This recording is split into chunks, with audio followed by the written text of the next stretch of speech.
Lembro-me do sabor a cobre na boca quando me anunciaram pela primeira vez que fora escolhido. As palavras saíram da boca do adepto Talisson, proferidas naquela voz monótona que todos os funcionários do Administratum pareciam dominar após os primeiros 10 anos de trabalho. Cidadão Kalin Voss, designação 77 Alfa 99992. Foi-lhe atribuída a seleção para o serviço sagrado do imperador. Ele nem ergueu os olhos do seu tablet de dados ao falar. O seu olho augmentado piscava suavemente enquanto analisava as informações que deslizavam pelo ecrã. O ruído evocava as rodas de afiar na fábrica, onde eu laborara nos últimos 15 anos. Permaneci ali na câmara de processamento cinzenta, com os pés descalços gelados no chão metálico, e tentei decifrar o significado daquelas palavras. Serviço sagrado. Tivera oportunidade de ouvir rumores, é claro. Todo o cidadão de terror sabe que há quem desapareça nas profundezas do Palácio Imperial sem regresso. Convencemo-nos de que são abençoados. Convencemo-nos de que cumprem um destino superior ao que qualquer um de nós pode entender. Convencemo-nos de muitas coisas para adormecer à noite. O gosto a cobre intensificou-se. Dei conta de que mordera a língua. Deve haver algum erro, afirmei, embora a minha voz soasse fraca no espaço ecoante da câmara. Sou apenas um operário fabril. Cuido das rodas de moagem para o processamento de trigo no setor Gama 7. Não possuo competências especiais nem formação. Não há erro algum. O adepto Talisson ergueu finalmente o olhar. O seu olho humano era castanho, cansado, enquadrado na pele pálida de alguém que não via luz natural há décadas. O processo de seleção é exaustivo. Os seus marcadores genéticos, os níveis de ressonância psíquica, o perfil psicológico, tudo foi examinado e validado. Apresente-se no santuário nível ômega 33 a 19 hora para os preparativos. A câmara pareceu encolher de repente. As paredes, pintadas naquele bege institucional que não existe em lado nenhum da natureza, pressionavam para dentro. As lâmpadas fluorescentes zumbiam no teto com uma frequência que me doía nos dentes. Tornei-me consciente da minha respiração, de como se tornara superficial, de como o ar reciclado sabia a metal e desinfetante. O que é exatamente o serviço sagrado? Perguntei. Pela primeira vez, algo próximo de uma emoção cruzou o rosto do adepto. Talvez compaixão, talvez inveja. Vai manter a luz que orienta a humanidade pela escuridão, respondeu. Não há honra maior. Voltou ao tablet de dados e compreendi que a conversa terminara. O trajeto da câmara de processamento até a minha unidade HAB demorou 47 minutos pelos tubos de transporte.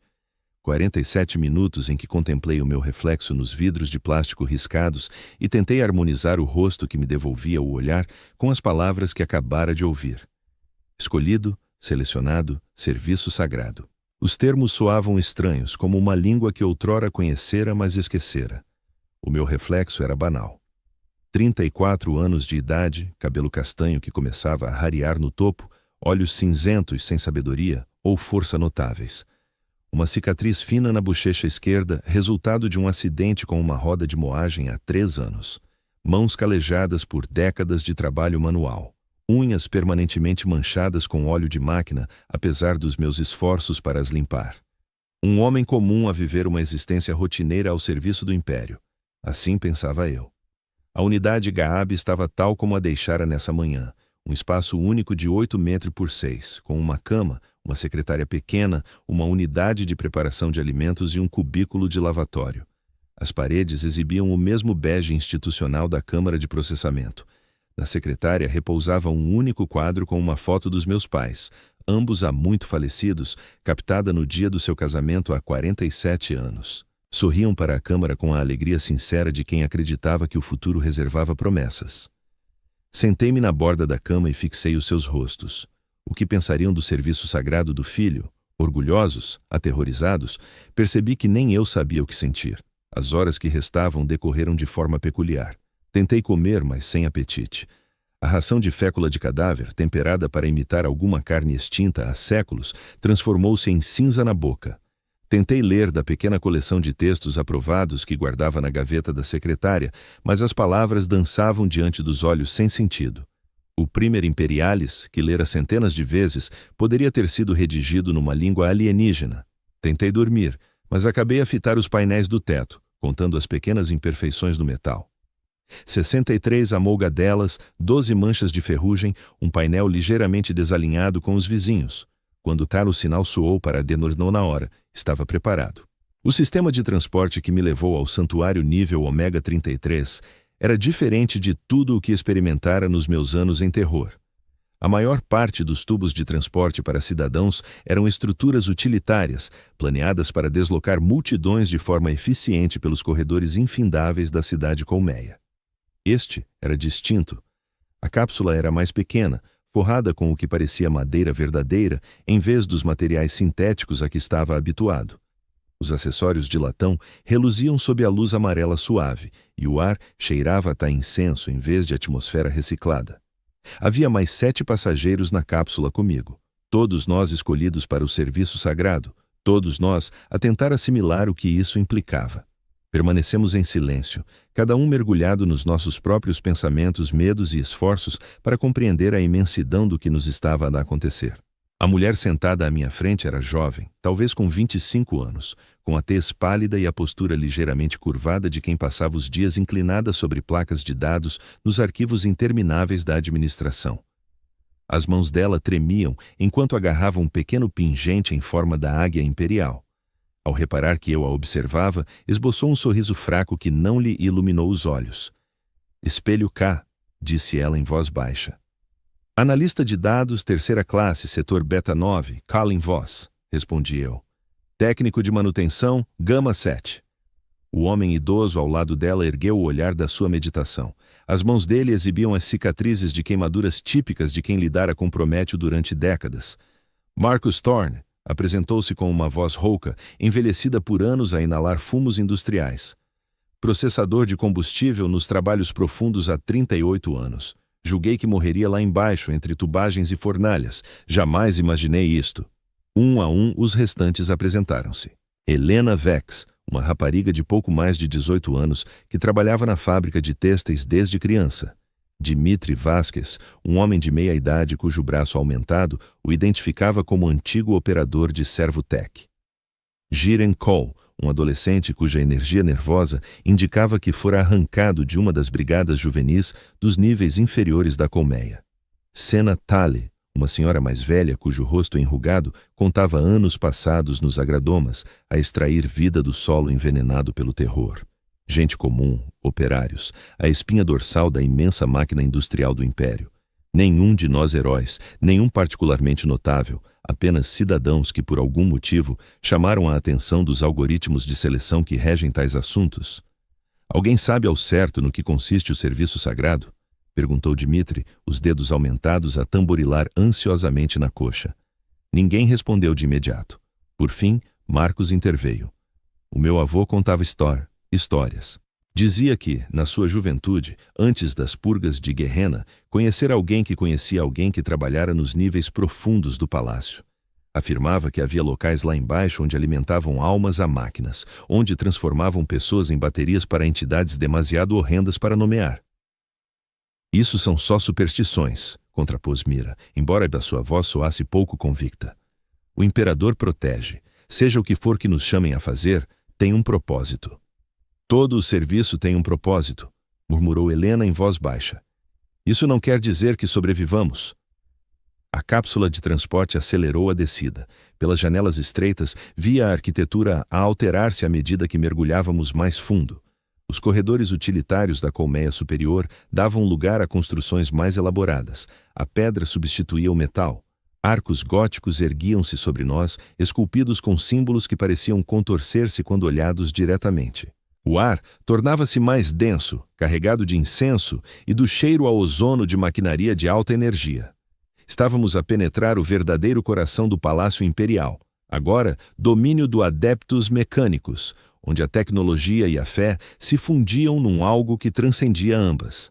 Caveiras servas flutuavam junto às janelas, os encaixes dos olhos a brilharem vermelho na penumbra. De vez em quando, passávamos por câmaras repletas de máquinas colossais, cujo fim eu nem sonhava adivinhar. Tubos grossos como corredores de Abiblock transportavam fluidos que emitiam a sua própria luminescência. Cabos do tamanho de tubos de transporte pulsavam com corrente elétrica, e por todo o lado, gravado em cada superfície, pintado em cada parede, entalhado em cada peça de maquinaria, estava o símbolo da águia imperial. A águia de duas cabeças que simbolizava o domínio da humanidade sobre a galáxia. As asas abertas, as cabeças viradas para vigiar tanto o passado como o futuro. Mas aqui nas profundezas, o emblema parecia diferente, mais predatório, como se a águia não tanto protegesse a humanidade como se preparasse para a devorar.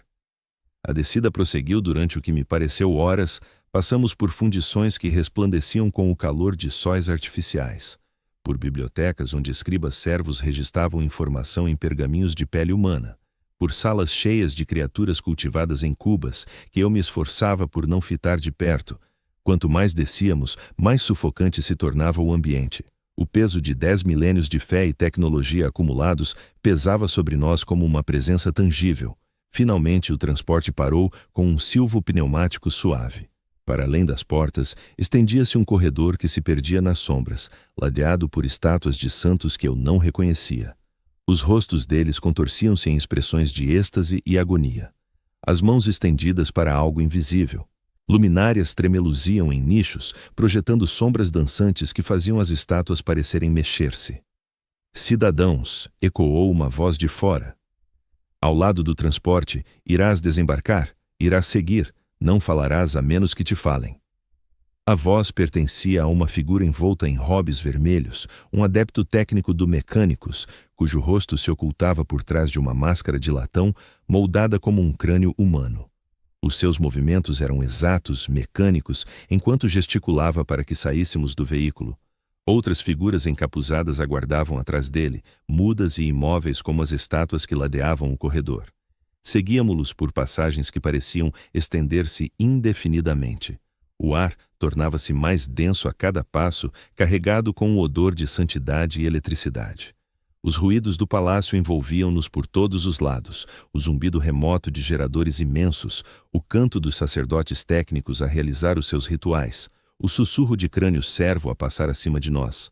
E por baixo de tudo, tão grave que se sentia mais do que se ouvia, um tremor profundo que parecia emanar das próprias fundações da construção. O pulsar de algo vasto e aterrorizador. Passamos por postos de controlo vigiados por Rangers Skitarii, os seus membros aumentados a clicar e zumbir enquanto nos examinavam com aparelhos que eu não reconhecia. Cada posto levava-nos mais fundo para o palácio, mais longe do mundo que eu conhecera, mais perto do destino que nos esperava nas profundezas. Os corredores alteraram-se de novo, os arcos góticos deram lugar a algo mais antigo, mais rude. Pedra toscamente talhada substituiu o mármore trabalhado. As gravuras tornaram-se menos refinadas, mas de alguma forma mais inquietantes. Símbolos que doíam ao fitar diretamente. Rostos que pareciam observar-nos enquanto passávamos. Palavras em línguas que já eram antigas quando o terror era jovem. E continuamos a descer. O ar em si parecia coagular, ganhando uma consistência quase fluida que tornava a respiração um esforço. A temperatura variava de forma imprevisível, um calor abrasador a alternar com um frio que penetrava até aos ossos, sem aviso. As luzes tremeluziam com mais frequência, por vezes deixando-nos na escuridão por longos instantes antes de voltarem a acender-se de forma irregular. Foi num desses momentos de treva que ouvi algo que me gelou até a medula. Um som tão baixo que mal se percebia, mas tão carregado de sofrimento que parecia penetrar diretamente na minha alma e apertá-la. Durou apenas um instante antes de as luzes regressarem e os adeptos técnicos prosseguirem o seu andamento ritmado, mas eu sabia que aquela recordação me acompanharia pelo tempo que me restasse. Era o som de alguém a gritar num lugar demasiado profundo para que o eco se propagasse. Chegamos por fim a um arco imenso flanqueado por 2 guardas custodiais. Mesmo imóveis, mesmo calados, eles exalavam uma presença que me fez prender a respiração na garganta. Não eram meros soldados comuns, eram algo para além do humano, forjados pela própria mão do imperador para encarnarem a perfeição absoluta. A sua armadura dourada brilhava apesar da luz fraca e as suas lanças guardiãs vibravam com energia mal contida. Não reagiram à nossa chegada, não precisavam. A mera existência deles bastava para confirmar que tínhamos atingido um local de importância suprema. Para além do arco, estendia-se uma câmara circular com um teto em abóbada que se perdia nas sombras lá em cima. As paredes estavam forradas de alcovas, cada uma abrigando uma versão menor do que dominava o centro do espaço. Tronos, dezenas deles, dispostos em círculos concêntricos à volta de um estrado elevado. E nesse estrado erguia-se algo que fez a minha mente recuar num terror instintivo. Um trono maior que os restantes, mais ornamentado, mais pavoroso. Esculpido num material negro que parecia devorar a luz em vez de a refletir. Cabos e tubos serpenteavam a partir da sua base, desaparecendo no pavimento e nas paredes. Estruturas cristalinas brotavam dos seus braços e encosto como tumores malignos, pulsando com uma luz interna própria. E ligadas àqueles tronos menores, sentadas neles, havia pessoas. Elas estavam vivas, compreendi com um horror crescente. Os seus peitos subiam e desciam ao ritmo da respiração, mas os olhos fitavam o vazio, revirados para mostrar apenas as claras. Cabos ligavam os tronos aos seus corpos, agulhas e tubos perfurando os braços, os pescoços, os crânios. As crescências cristalinas do trono central tinham se estendido para as envolver também, formando uma rede de filamentos luminosos que conectava cada ocupante ao conjunto. Não estavam mortas. Eram algo pior que a morte, faziam parte da máquina. Eis, disse um dos adeptos técnicos, a sua grelha vox fazendo a voz soar como se viesse do fundo de um poço profundo. As câmaras de preparação para o serviço sagrado. Aqui, os fiéis são transmutados. Aqui, a existência individual termina e o verdadeiro propósito inicia-se. Mira começou a chorar. Soluços suaves e discretos que ecoavam de forma estranha no espaço abobadado. Marcos estendeu a mão e segurou a dela, embora a sua própria tremesse. O adolescente Yarn ficara pálido como fécula de cadáver, a boca escancarada enquanto olhava fixamente para os tronos ocupados. "O que lhes acontece?" sussurrou Helena. O adepto técnico virou a máscara de crânio na direção dela. Tornam-se parte de algo superior. A sua força vital, o seu potencial psíquico. As almas mais profundas são canalizadas para a grande obra. Elas mantêm a luz que orienta a humanidade através das trevas. O Astronomican, inspirei, compreendendo, inundando-me como água gelada. De facto, o farol que permite aos nossos navios atravessarem o warp, que repele as forças do caos, que sustenta as barreiras entre a realidade e o reino dos pesadelos. Exige alimentação constante, sacrifício ininterrupto. As almas dos fiéis, oferecidas voluntariamente, convertidas na luz que preserva a nossa espécie. A verdade atingiu-me como um golpe físico. Eu ouvira falar do Astronomican, claro está. Todo o cidadão do Império conhecia a grande luz que emanava de Santa Terra, guiando os nossos navios pelas correntes traiçoeiras do Warp, mas nunca o associara a isto. Nunca percebera que a luz era literalmente forjada a partir de almas humanas consumidas para alimentar algo incompreensível. 1000 almas por dia, prosseguiu o tecnoadepto, a sua voz mecânica desprovida de emoção há 10.000 anos. O preço da nossa sobrevivência pago na moeda da vida humana. Foi-lhe atribuída a honra de se juntar a esse contingente, de contribuir com a sua essência para o grande farol, de se tornar parte da vontade do imperador tornada realidade. 1000 almas por dia. A matemática era avassaladora. Ao longo de 10 milênios, bilhões de pessoas haviam ocupado cadeiras como aquelas. Bilhões de cidadãos comuns arrancados a vidas comuns, transformados em algo que transcendia os limites da carne e da mortalidade. Tudo para manter uma única luz acesa na escuridão do espaço. "Como escolhem?" perguntou Dmitri, o seu braço augmentado zumbindo suavemente enquanto cerrava e abria o punho. "Como decidem quem vive e quem morre?" "A seleção é rigorosa", respondeu o tecnoadepto. "Marcadores genéticos que indicam potencial psíquico, perfis psicológicos que sugerem estabilidade sob pressão, condições físicas que permitem a transferência ótima de energia, faixas etárias que oferecem o maior rendimento. Os algoritmos analisam milhares de variáveis para identificar os mais adequados ao serviço sagrado. Mais adequados para morrer, quis ele dizer. Mais adequados para serem devorados por algo que outrora fora humano, mas que agora estava tão além da humanidade que poderia ser um deus alienígena. "E se recusarmos?" indagou Senna, o seu rosto envelhecido marcado por linhas teimosas. A máscara do tecnoadepto virou-se para ela com precisão mecânica. "A recusa não é uma opção. A seleção já foi efetuada. A vontade do imperador não pode ser negada. Podeis aproximar-vos da vossa transformação com aceitação e encontrar paz no serviço, ou resistir e conhecer apenas o sofrimento. O resultado será idêntico. Olhei novamente para o interior da câmara, absorvendo a amplitude do que nos esperava. Dezenas de tronos todos ocupados, dezenas de pessoas que um dia foram como nós, agora reduzidas a cascas vazias, ligadas a uma máquina que se alimentava da sua essência.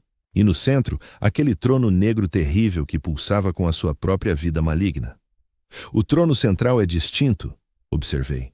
Com efeito, funciona como um mecanismo de focagem, canalizando a energia psíquica combinada de todas as almas ligadas e direcionando-a para o fim pretendido. Abriga também a inteligência que coordena todo o processo. Que inteligência? Pela primeira vez, algo quase como incerteza tremeluziu na voz mecânica do tecnoadepto. O fragmento da consciência do imperador designado para supervisionar esta instalação. Uma porção do seu intelecto divino separada do todo e incumbida da gestão do serviço sagrado. Foi alterado pela proximidade ao processo. 10.000 anos a testemunhar a morte dos fiéis afetaram-no de formas que não compreendemos por completo. As implicações gelaram-me o sangue. Um pedaço da mente do imperador, isolado nas profundezas, a observar milhares de mortes diárias ao longo de 10 milênios. O que faria tal experiência a qualquer consciência, mesmo uma divina? Em que se tornaria após presenciar tanta morte, tanto sofrimento, tudo em prol de um propósito maior? Serão processados pela ordem de seleção, continuou o tecnoadepto, gesticulando para os tronos à espera. O procedimento é curto, mas intenso. A vossa consciência individual será mantida por um breve período enquanto o corpo se adapta às interfaces neurais. Depois, fundir-se-ão no todo maior. Mirror foi a primeira. Conduziram-na a um dos tronos menores com a mesma precisão mecânica que exibiam em tudo. Caminhou devagar como num sonho, as mãos apertando o pingente da águia com tanta força que os nós dos dedos empalideceram. Quando a ajudaram a sentar-se, olhou para nós com olhos dilatados de terror. Dizei-lhes, sussurrou, dizei-lhes que servi de bom grado, dizei-lhes que morri com honra. Mas não haveria ninguém para contar. Todos estávamos fadados ao mesmo destino. As agulhas penetraram nos seus braços com precisão cirúrgica. Tubos ligaram-se ao pescoço, à coluna, ao crânio. As crescências cristalinas do trono central começaram a estender-se na sua direção, alcançando-a como dedos famintos. Os dedos dela tocaram os eletrodos e o seu corpo inteiro estremeceu como se tivesse sido atingido por um raio. O grito que soltou ressoou pela câmara, um lamento de sofrimento absoluto que parecia interminável. De repente, tudo parou. O rosto dela relaxou, os olhos reviraram deixando apenas as proteínas brancas visíveis. Os indicadores no aparelho do tecnoadepto dispararam e depois estabilizaram num ritmo constante. Ligação efetuada, declarou um deles. Integração da alma a 97% de eficiência. Ressonância psíquica nos limites aceitáveis. Mira, analista de dados de terceira classe do setor Beta 9, deixou de ser uma entidade individual. O que restou foi um canal, uma pilha viva que alimentava energia na grande engrenagem que mantinha a humanidade viva. Marcos foi o seguinte. O velho processador de combustível encarou o seu destino com dignidade estoica, instalando-se no trono designado sem qualquer oposição. Trabalhei com fogo toda a minha vida, murmurou ele, enquanto as agulhas se cravavam nos pontos certos. Faz sentido que eu me torne fogo no final. A sua metamorfose foi mais silenciosa do que a de Mira, mas igualmente irreversível. Num instante, era um homem com décadas de experiência e sabedoria acumulada. No seguinte, fazia parte da máquina. Helena veio a seguir, depois Dimitri e, por fim, o rapaz Jarn, que chorava em silêncio enquanto os filamentos cristalinos invadiam o seu sistema nervoso. Cada alteração era um pouco distinta, cada reação pessoal única, mas o desfecho era invariavelmente o mesmo. A consciência dissolvia-se num todo maior, a identidade absorvida por um objetivo coletivo. Sena, a trabalhadora do agrioma, foi a penúltima antes de mim.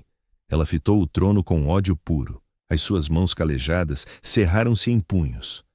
Passei 40 anos a tentar fazer as coisas crescerem em solo envenenado, disse ela. 40 anos a batalhar para trazer vidas a um mundo morto, e esta é a minha recompensa. A tua recompensa é o serviço eterno, respondeu o tecnoadepto sem qualquer emoção. A tua essência guiará naves por toda a galáxia, O teu sacrifício preservará milhões de vidas. Que propósito maior poderia um indivíduo servir? O propósito de viver, cuspiu ela. Mas sentou-se no trono na mesma, porque não havia alternativa. A sua transformação foi a mais feroz até então, o corpo a contorcer-se durante longos minutos antes de finalmente acalmar. Mas mesmo na morte, mesmo ligada à máquina, algo da sua rebeldia parecia persistir. Os indicadores oscilaram de forma mais errática do que nos outros, como se uma fração da sua consciência ainda resistisse. E depois chegou a minha vez. O trono estava quente quando me acomodei nele, aquecido por algum mecanismo interno ou talvez pela energia psíquica que circulava na câmara. O material parecia orgânico de alguma maneira, como se fosse feito de tecido vivo em vez de metal ou pedra. Enquanto as amarras se fechavam nos meus braços e pernas, avistei o trono central e percebi com horror que algo se movia no interior da sua matriz cristalina. Um rosto, humano, mas alterado por 10.000 anos de exposição a forças além da compreensão mortal. O fragmento da consciência do imperador que supervisionava esta instalação, preso dentro da máquina, a observar tudo com olhos que carregavam o peso acumulado de milhões de mortes. Esses olhos viraram-se para mim quando a primeira agulha penetrou. A dor era indescritível. Não uma dor física, embora essa estivesse presente, mas algo mais profundo. A dor de ver a própria essência ser rasgada, examinada, classificada, preparada para ser consumida. Senti as minhas memórias sendo revistadas por uma inteligência vasta e alienígena, totalmente indiferente ao meu tormento. O meu primeiro dia no Manufacturum, o orgulho que senti ao reparar com sucesso um mecanismo de moagem particularmente intrincado. A rapariga de que gostei durante 3 semanas perfeitas antes de ela ser transferida para outro setor. O sabor de carne verdadeira no dia da fundação. Um mimo raro numa existência de proteínas processadas. O som da chuva no telhado do bloco Hab durante uma das raras tempestades de terror. Tudo isso catalogado, arquivado, pronto para ser integrado no vazio maior. Mas havia mais na inspeção. Uma presença que se distinguia da frieza analítica que processava as minhas memórias. Mais antiga, mais humana, infinitamente triste. O fragmento da consciência do imperador, aprisionado no trono central, não se limitava a observar o processo. Participava nele, adicionando a sua própria dor à metamorfose. Cada morte diminuía-o de alguma forma. Cada nova alma incorporada ao coro roubava algo do que ele outrora fora. Lamento, sussurrou diretamente na minha mente em dissolução. Lamento tanto. A voz não era o zumbido mecânico dos tecnoadeptos, nem a majestade inumana que eu esperava de algo ligado ao imperador. Era a voz de um homem que vira demais, suportara demais, sacrificara demais em prol de uma causa que exigia sacrifícios sempre maiores. Por quê? Consegui perguntar. Embora não soubesse se proferira a palavra em voz alta ou apenas a pensara. Imagens inundaram a minha consciência em resposta. A galáxia vista da perspectiva do trono dourado. Milhões mundos girando no vazio escuro, cada um valioso, cada um vulnerável. Naves atravessando o Warp, orientadas pelo brilho do Astronomican. Colônias a serem estabelecidas em planetas remotos, crianças a nascer sob sóis estranhos, a humanidade a expandir-se pelas estrelas, levando a faísca da consciência a todos os recantos da galáxia. E por todos os lados, a pressão implacável. Os inimigos decididos a apagar essa faísca, frotas do caos a concentrarem-se no olho do terror, enxames tirânidos a aproximarem-se das trevas intergalácticas, bandos de guerra-orques a ganharem ímpeto enquanto varriam setores inteiros, mundos tumbas necrões ancestrais a despertarem após milhões de anos de sono. A opção não era entre bem e mal, entre liberdade e tirania, entre otimismo e desânimo. A opção era entre sobreviver ou perecer. Entre perpetuar a consciência humana ou vê-la aniquilada por completo. O custo é elevado demais, protestei, enquanto sentia a minha identidade pessoal a desfazer-se nas bordas. Sim, concordou a voz na minha mente. É verdade, mas o outro caminho é ainda pior. Mais visões. Uma galáxia sem o Astronomican, naves perdidas no Warp, as suas tripulações enlouquecidas pela exposição ao caos puro, planetas isolados uns dos outros caindo um a um perante adversários que não podiam vencer sozinhos. A grande civilização humana a desmoronar-se em pedaços dispersos. Cada fragmento a tornar-se presa de forças que esperavam há milênios por este instante de fraqueza. E pior ainda, imagens do destino das almas humanas após a queda. Não a morte, que seria uma bênção, mas tormento eterno em dimensões onde o sofrimento fora elevado a uma forma de arte. A consciência mantida em agonia, vivências estendidas por éons de dor, o espírito humano quebrado e reformado em algo que só existia para padecer. É esta a escolha que nos confronta. Prosseguiu a voz carregada pelo peso de 10.000 anos de culpa acumulada. Sacrificar os poucos para salvar os muitos ou perder tudo perante entidades sem piedade, sem empatia, sem freios à sua ferocidade. Eu fiz essa escolha 10 milhões de vezes. Farei mais 10 milhões. Compreendi então que o fragmento do imperador preso na máquina não era uma inteligência fria e calculista a tratar vidas humanas como meros dados. Era a personificação de um fardo impossível.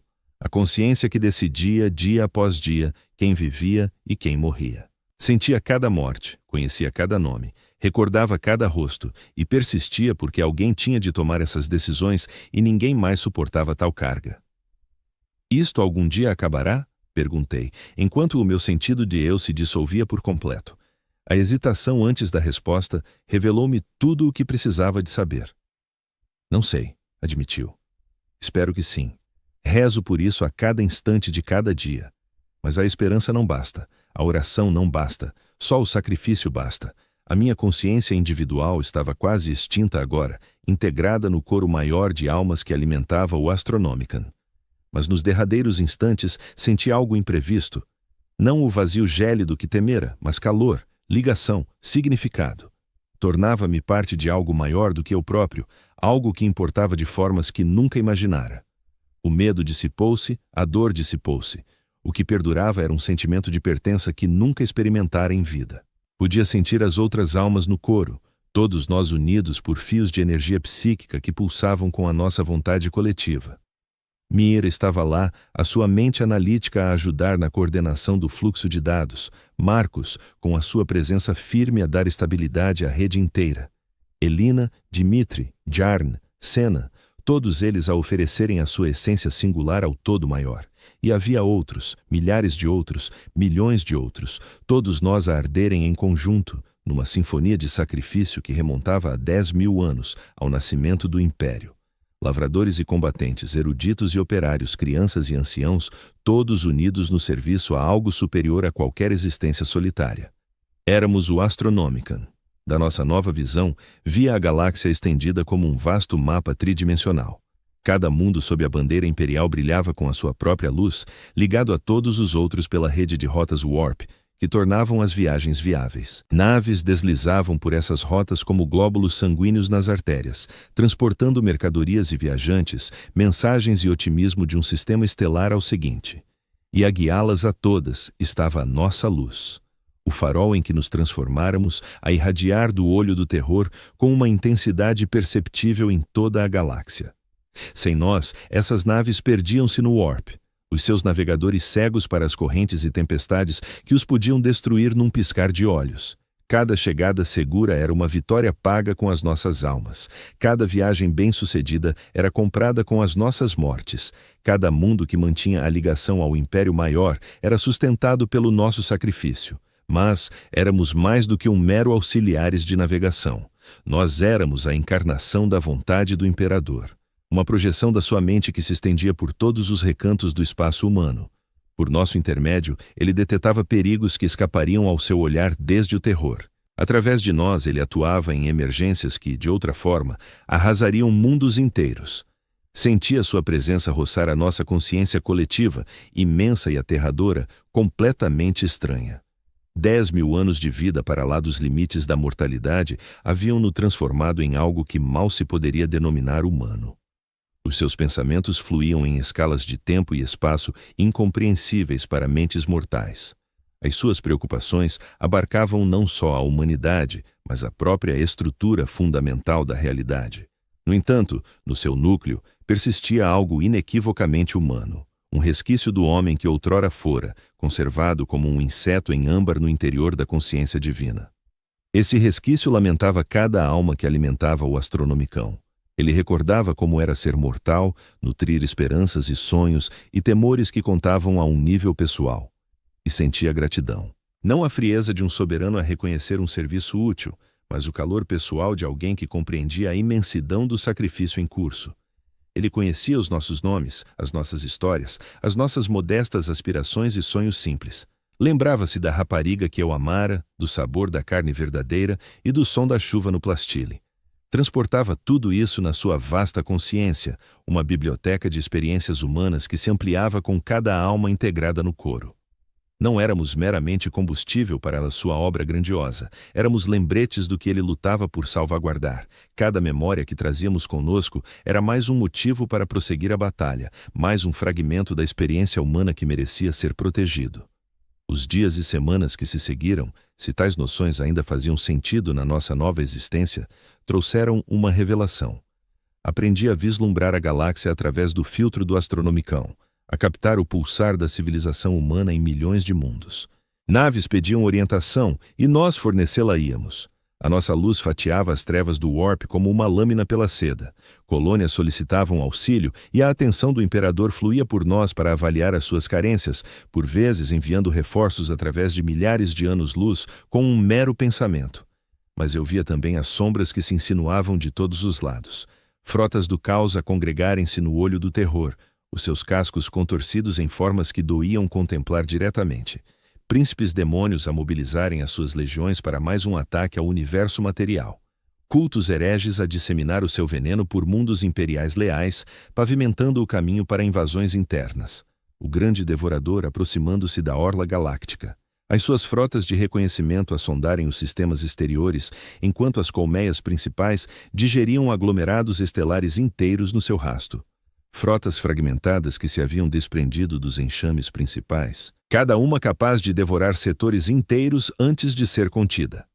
Impérios orc a consolidarem as suas conquistas, os seus chefes de guerra a tornarem-se mais astutos a cada triunfo. Wargs, que começavam como incursões e evoluíam para marés imparáveis de devastação, varrendo tudo à sua frente. Mundos túmulo-necrões, antigos despertando após éons de sono. Os seus ocupantes emergindo para reclamar uma galáxia que consideravam sua por direito de posse anterior. Tecnologias que faziam a ciência humana parecer brincadeira de criança com paus, manuseadas por consciências que sobreviveram à morte dos seus próprios deuses, e coisas piores, entidades que habitavam os interstícios entre dimensões, a pressionarem as barreiras que as continham. Coisas que se alimentavam da própria realidade, fortalecendo-se com cada ruptura nas muralhas entre mundos. Coisas que sussurravam promessas de poder a tolos que ousavam escutar, exigindo sempre um pouco mais, um compromisso adicional, até consumirem completamente as vítimas. O imperador via tudo isso, cada ameaça, cada crise, cada vitória modesta e cada derrota esmagadora. A sua consciência estendia-se pela galáxia como uma teia, tocando cada mundo com o seu nome, cada nave sob a sua bandeira, cada alma que se ajoelhava em oração perante a sua imagem, e de algum modo improvável mantinha tudo unido. Não só pela força, embora o seu poder transcendesse a compreensão mortal. Não pelo medo, apesar de os seus inimigos terem razões para temer a sua vigilância. Mantinha-o unido pela vontade, pela recusa absoluta em render-se, por mais desesperada que a situação se tornasse, pela determinação em salvaguardar a humanidade, mesmo que isso o transformasse em algo que a humanidade já não reconheceria como seu. A ironia não lhe escapava. Eu sentia a sua percepção dela nos instantes entre crises, nas pausas breves em que a sua atenção não se fixava em alguma emergência longínqua. Tornara-se a própria coisa que outrora quisera destruir, um Deus imperador a exigir culto dos seus súbditos, um tirano sustentado pelo sangue de inocêntimos, um monstro disfarçado com o rosto do salvador da humanidade. Mas ele continuava a ser o salvador da humanidade, monstro ou não, porque as opções alternativas eram piores, porque era preciso tomar as decisões impossíveis, porque 10.000 anos de vivência o haviam ensinado que, por vezes, a única forma de proteger algo valioso era sacrificar todo o resto. Sentíamos o seu luto nesses instantes de silêncio, o peso acumulado de 10 milênios de atrocidades inevitáveis, a consciência de que cada dia de sobrevivência custava um preço que nenhum ser são aceitaria pagar de bom grado. A noção de que ele há muito ultrapassara limites irrevogáveis, praticara atos imperdoáveis, e, no entanto, persistia por nós, pela espécie que o gerara, e depois exigira que se tornasse algo além da sua compreensão. Pelo futuro que ainda poderia ser alcançado, por mais remoto que parecesse. Através da nossa ligação ao Astronomicão, comecei a captar a verdadeira dimensão da guerra eterna que se travava pela galáxia. Não a narrativa simplista de bem contra mal que o credo imperial pregava, mas algo bem mais intrincado e horrendo. Um confronto entre visões distintas da própria existência, disputado em escalas que eclipsavam vidas individuais, mundos isolados, até espécies inteiras. As forças do caos pretendiam arrastar o universo material para o warp, convertendo a realidade num pesadelo infinito onde as emoções e a vontade moldavam as leis fundamentais da física. Ofereciam poder e liberdade, mas ao preço da sanidade e, por fim, da própria existência. O que denominavam libertação era, na verdade, a dissolução de tudo o que dava sentido à consciência. Os tirânides encarnavam um tipo diferente de extinção, não a desintegração caótica da realidade, mas o seu consumo total. Devorariam cada planeta, cada forma de vida, cada fragmento de matéria orgânica, deixando apenas cascas vazias a flutuar no vazio. Não haveria sofrimento na sua visão do futuro, pois nada restaria para sofrer. Os necrões ambicionavam impor a sua própria ordem à galáxia, uma ordem ancorada na superioridade do mecânico sobre o orgânico, da morte sobre a vida, da estagnação sobre a mutação. Já haviam conquistado a sua forma de imortalidade ao trocar a carne por metal vivo e viam a vida biológica como uma anomalia a corrigir. Cada adversário propunha a sua variante de fim absoluto. Cada um simbolizava uma via distinta para o termo definitivo da consciência humana. Contra todos, erguia-se o império, imperfeito e cruel, opressivo de forma monstruosa, mas ainda o último reduto da existência humana. E no seu centro, mantendo tudo unido pela pura força de vontade, erguia-se o trono dourado. Agora sentia a sua presença de maneiras que a minha mente viva jamais poderia ter abarcado. Não era mera máquina, nem trono, nem sistema de suporte vital. Era um ponto de nexo onde dimensões múltiplas se cruzavam, um local onde a consciência do imperador se expandia para lá dos confins de um só corpo e tocava simultaneamente cada recanto do espaço humano. A tecnologia era ancestral além da imaginação, construída na era sombria da tecnologia, quando a humanidade atingira píncaros científicos que não se repetiram em dezenas de milênios. Fora concebida para outro fim inicialmente, como portal entre dimensões, mas o imperador a alterara, adaptara, transformara num artefato capaz de sustentar a sua existência metamorfoseada. Contudo, estava a falhar. 10.000 anos de funcionamento ininterrupto haviam cobrado o seu preço. Componentes planeados para durar milênios começavam a ceder. Sistemas outrora perfeitamente eficientes exibiam agora falhas, inconsistências, avarias que demandavam cada vez mais energia psíquica para contornar. As 1.000 almas sacrificadas diárias, que antes representavam um esgotamento gerível do poder do imperador, agora mal o mantinham de um dia para o outro. Em breve, nem isso bastaria.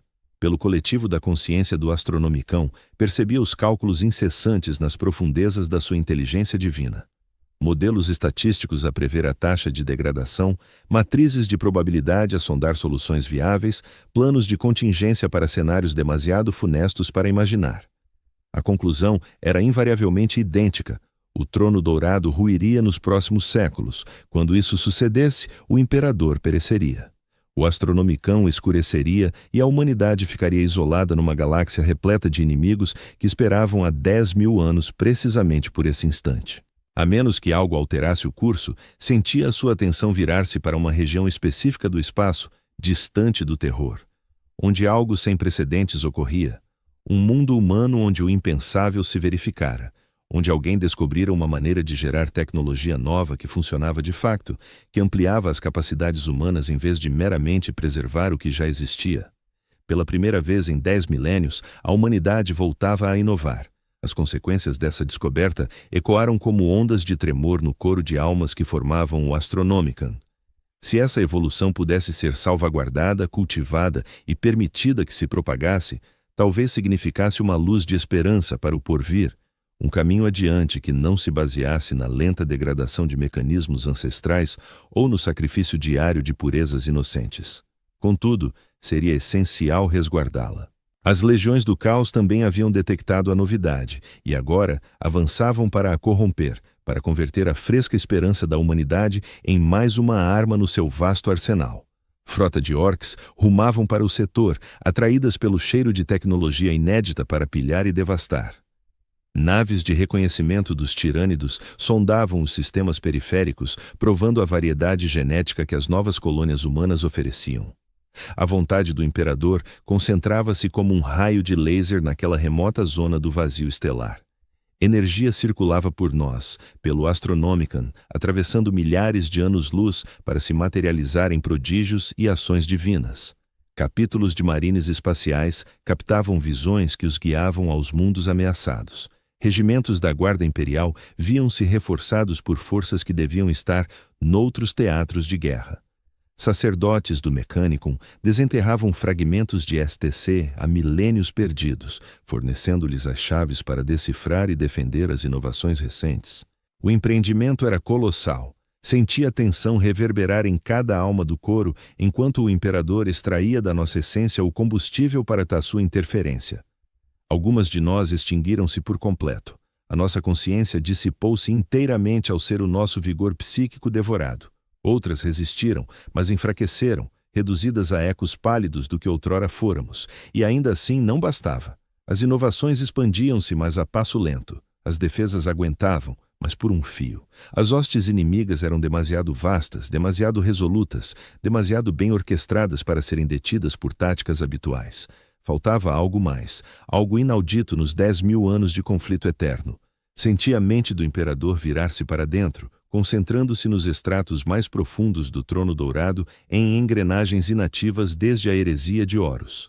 Protocolos arcaicos concebidos para os cenários de desespero absoluto, poderes que ele jurara jamais invocar de novo, pois o preço era atroz de imaginar. Mas o outro destino era pior.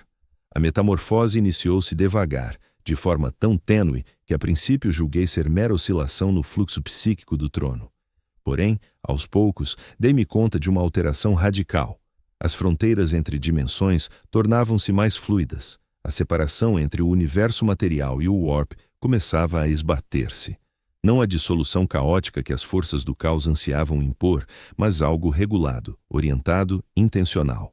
O imperador remoldava o espaço em torno de Terra em algo inédito, um domínio onde a sua vontade se pudesse encarnar sem intermediários ou canais psíquicos. Era sublime, era pavoroso, era o nascimento de algo inexistente na crônica galáctica, um Deus a ascender à divindade plena. O processo propagou abalos por cada alma ligada ao Astronomican. Sentimos-nos arrastados para a mutação. A nossa consciência singular fundia-se num todo imenso, elevado e totalmente além da apreensão humana. Isto não era a erosão progressiva que sofrêramos ao ligar-nos pela primeira vez ao trono. Isto era a apoteose, mas cobrava um tributo. O vigor necessário para tal mudança excedia o que o holocausto cotidiano de 1000 almas podia suprir. O imperador recorria a reservas mais abissais, atingindo as bases do trono dourado em si. Mecanismos que funcionavam impecavelmente há 10 milênios começavam a ceder, com a sua potência redirecionada para a obra magna, e nós iniciávamos a queima. Não o fulgor controlado que alimentara o Astronomican por 10.000 anos, mas um incêndio voraz que devorava tudo o que éramos e fôramos. As nossas recordações, as nossas naturezas, a nossa consciência única, tudo atirado às chamas da transfiguração. Sentia a presença de Mira tremeluzir e apagar-se ao ser a sua essência engolida. Marcos seguiu instantes depois, a sua influência constante subitamente ausente do coro. Uma a uma, as almas que eu aprendera a reconhecer na nossa efêmera existência no Astronomican eram incineradas. O seu Xian-Xian alimentava algo superior a qualquer visão que pudéssemos ter sonhado. A minha própria desintegração começou em breve. As memórias que moldavam Kalimvos escorregavam como grãos de areia entre os dedos. A infância nos níveis inferiores do enclave, o orgulho no labor na Manufactorium, o sabor de comida autêntica, o rumor da chuva e o rosto da rapariga que amara por 3 semanas perfeitas. Tudo isso nutria o fogo que refundaria a galáxia. Mas mesmo enquanto a minha identidade singular desmoronava, percebi algo extraordinário a ocorrer. As demarcações entre as almas no coro dissolviam-se, mas em vez do esquecimento, fundíamo-nos a algo inédito. Não a uma união mecânica e gélida como a de uma mente colmeia, mas a uma integração orgânica e acolhedora de consciências que guardava o melhor de cada um de nós, ao mesmo tempo que gerava algo de uma grandeza ilimitada. Tornávamo-nos parte do próprio imperador, não como servos, instrumentos ou meras fontes de energia, mas como elementos essenciais da sua consciência divina. As nossas memórias passavam a ser as dele, as nossas vivências integravam-se nas dele. A nossa humanidade servia de base ao seu estatuto de divindade, e nesse instante de sacrifício supremo, compreendi o verdadeiro sentido do serviço sagrado. Não fôramos escolhidos para perecer, fôramos eleitos para perdurar eternamente como parte de algo imortal. Cada alma que alguma vez ocupara as câmaras de preparação, cada consciência dissolvida no Astronomicon, cada morte que parecera absurda, impiedosa e inevitável, tudo convergia para este instante, o nascimento de um Deus autêntico da humanidade. A metamorfose do imperador propagou-se a partir de terra como uma onda de vontade pura. Por toda a galáxia, os seus servos pressentiram a alteração. Os marines espaciais prostraram-se em reverência súbita, assolados por visões de luz dourada. Comandantes da Guarda Imperial viram-se agraciados com perspectivas táticas que converteram derrotas iminentes em triunfos milagrosos. Sacerdotes do Mecânicos descobriram que as suas orações ao Deus Máquina obtinham respostas com uma nitidez sem precedentes. E no setor remoto onde as novas inovações da humanidade lutavam pela sobrevivência, o rumo da guerra inverteu-se. As frotas do caos viram os seus motores de warp falharem, pois o próprio tecido do espaço-tempo repelia a sua existência. Bandos de guerra orcs constataram que as armas se encravavam, as máquinas de combate avariavam e a fúria instintiva se voltava contra si mesmos, levando a combates internos. Naves colmeia tirânidas recuaram de sistemas que de repente se tornaram indigeríveis. Os seus navios biológicos não conseguiam lidar com a essência alterada do espaço-tempo local. As inovações estavam salvas, o futuro garantido. O preço de 10.000 anos de sacrifícios fora finalmente quitado por completo, mas o custo fora imenso. O trono dourado jazia em silêncio, os seus sistemas ancestrais exauridos pelo esforço da transfiguração. As câmaras de preparação erguiam-se vazias, com as matrizes cristalinas escuras e imóveis. O sacrifício cotidiano de 1.000 almas deixara de ser preciso, pois nada restava para manter. O imperador superara por completo a necessidade de uma existência corpórea. Estava agora em toda a parte, em cada raio de luz estelar que tocava um mundo humano, em cada inspiração dos seus devotos servos, em cada ideia virada para a esperança em vez do desespero. O Astronomicon ainda ardia com mais fulgor do que nunca, mas já não demandava almas para alimentar o seu brilho. Funcionava pela vontade imaculada de um ser que, enfim, atingira a divindade plena. E nós fazíamos parte disso. Todos os que, ao longo de 10 milênios de devoção sacrificada, entregáramos as nossas vidas ao serviço sagrado. Existíamos agora como facetas da sua consciência divina, cada uma conservando um fragmento da experiência humana, cada uma tecendo o vasto mosaico de recordações e sentimentos que o ligava à espécie que jurara defender. Kallen Voss, operário fabril do setor Gama 7, deixara de ser uma entidade isolada, mas as suas memórias perduravam na consciência divina. O seu amor pela rapariga cujo nome se perdera, o orgulho no labor bem executado, a simples alegria humana nos prazeres modestos, tudo isso subsistia num todo bem maior e mais significativo. Eu integrava agora Deus e Deus fazia parte de mim. A transfiguração não estava concluída. Levaria tempo para que a nova forma do imperador se manifestasse por inteiro na galáxia. Haveria ainda combates por livrar, inimigos por vencer, crises por solucionar. Mas a equação fundamental alterara-se. A humanidade já não travava uma luta condenada contra probabilidades esmagadoras. Pela primeira vez em 10.000 anos, surgia uma esperança real para o porvir. Novas tecnologias propagar-se-iam sem entraves das forças da estagnação. Colônias humanas expandir-se-iam para regiões antes inacessíveis do espaço. As barreiras entre o universo material e o warp reforçar-se-iam, contendo as forças do caos com mais eficácia do que jamais. Continuaria a haver sofrimento. continuaria a haver morte. Continuariam as inúmeras tragédias menores que pontuavam a condição humana numa galáxia de guerra e privações. Mas também haveria avanço, desenvolvimento, a chance de que o amanhã superasse o hoje. Valera a pena o custo que arcáramos, valera cada alma consumida para viabilizar este momento, valera a renúncia à nossa existência singular para nos fundirmos a algo perpétuo. A roda girara uma última vez, o fogo devorara tudo e renascera puro, radiante e eterno. O imperador transcendia a mortalidade e tornara-se verdadeiramente divino. E nós, os fiéis, que déramos tudo, a essência que permitiu a sua metamorfose perdurava na sua consciência ilimitada.